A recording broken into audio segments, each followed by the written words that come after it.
It's Matthias Cavodi. I'd like to welcome guys to my channel. Today we're going to talk about Avengers Unplugged. It's the best, worst Avengers series ever. It's one of those type of things they're so bad. It's actually fantastic, and it's 6 issues long. It's 90s as hell. Like all the bad stuff that went down in comic books, you get it here in these 6 issues. Written by Glenn Herdling, illustrated by M.C.Wayman. Wayman, man, you have some issues drawing. A lot of the drawings feel really rushed. There's a lot of sloppy work here. There's some major anatomical issues. Especially some characters are way too buff, and the women, well, basically they're 90s as hell. Like they're all tits and ass, and the coloring in these issues is atrocious. Ashley Posela did a terrible job, and I'm just going to show you guys why I enjoyed these 6 issues so much.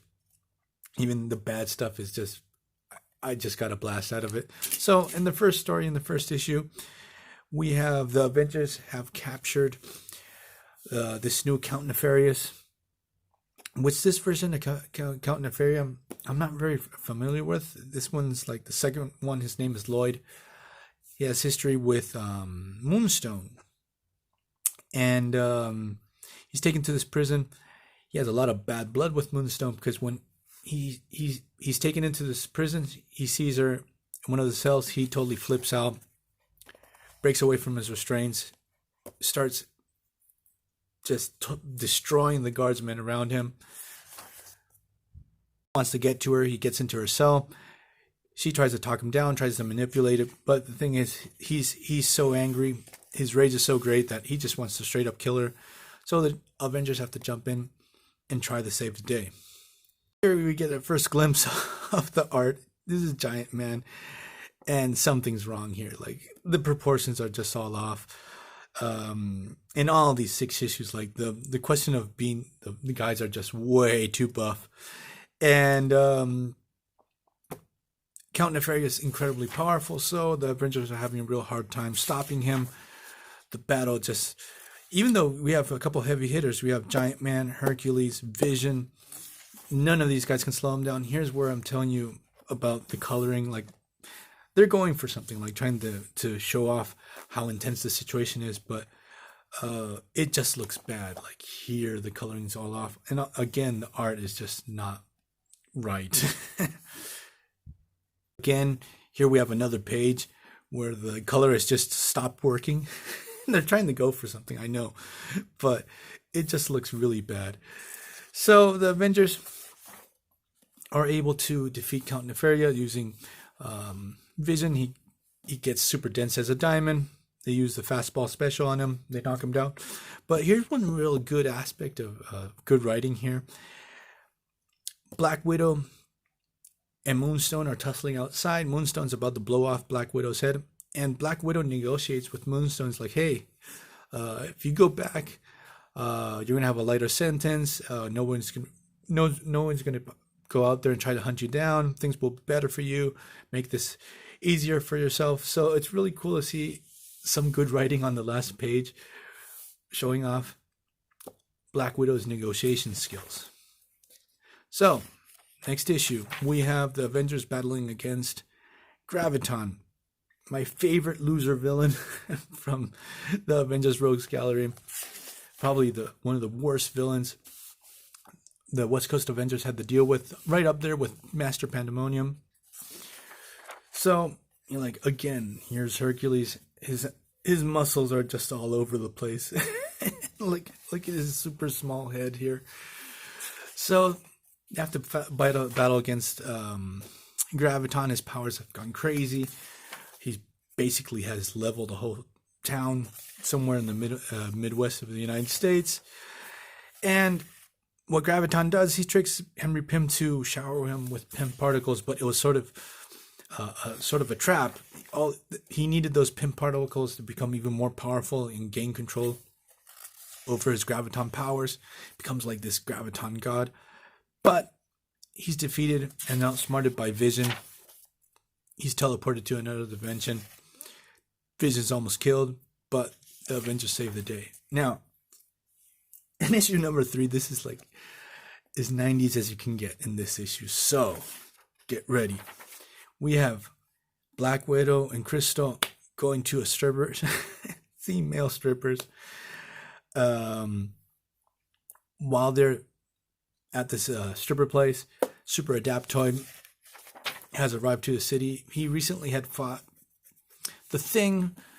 So Super Adaptoid just wants to hunt down the Fantastic Four and make the Thing pay for some reason. But what happens is Super Adaptoid crosses paths with Crystal and Black Widow, and the anatomy, even though this is dressed, it just looks weird, and it's there's too much tits and ass. And some really weird physics takes place. So they're battling against Super Adaptoid. Black Widow flips and hits a piece of debris and shoots a car in the air. I don't know how the physics work here, but this can only happen in a very poorly written story. Check out again with these overly buff dudes. This is Human Torch. He looks like the Hulk. Crystal and Black Widow are able to defeat the Super Adaptoid. Then in the next issue, this is actually a classic. This is a really good one. It's like all these issues, they're so bad they're good, but this one's sort of good. She-Hulk reaches downtown at the court, and she comes across almost every single Avengers villain out there, because what's going down is Absorbing Man is getting married to Titania. They totally clobber poor She-Hulk. She's for some reason flying butt naked in the air. The Avengers arrive because they don't really know what's going down in this courtroom. They don't know that Absorbing Man's getting married and stuff like that. They think there's like sort of a hostage situation or something like that. So all the Avengers arrive. They battle against every single Avengers villain. And the art again, it's just terrible. In this case, Wayman isn't the artist. This is a guy called John Statima. And here the perspectives are really weird. Here we have Stilt Man fighting against Giant Man, but he seems to be giant, not only his legs. It's just really weird. But what happens is that the Avengers sort of get their asses handed to them. They were defeated by the villains. And at least at the end of the story, we have a happy ending. We get a kiss. Absorbing Man has married Titania. The Avengers realize what's going down. Is like, hey, we're not going to ruin this day for them. And they just walk away and just have destroyed a ton of public and private property. But who cares? Issue number 5. This is a really weird one because this is Wayman's illustration, M.C.Wayman. And I thought it was another artist because it's really good in the first couple of pages. But what happens is Controller put one of his slave discs on Captain Marvel, Monica Rambeau, sent her out to hunt down the new Captain Marvel, Genisville, for reasons, because it's never really established why Controller wants to hunt down Captain Marvel. Probably he wants to get his hands on the Negabands or something like that. And also, I'm just remembering, Controller does have history and a lot of bad blood with the Captain Marvels in general. So, what happens is, Monica Rambeau starts battling, tries to capture Genisville. They get it on. The Avengers jump into the fight and think that Genisville is the aggressor, the one that started the battle. And so they jump in to fight and help Monica Rambeau. They have no idea she's being controlled. We have Eros, who jumps into the battle and says, hey, we have something's wrong here. They discover Monica Rambeau has a slave disc.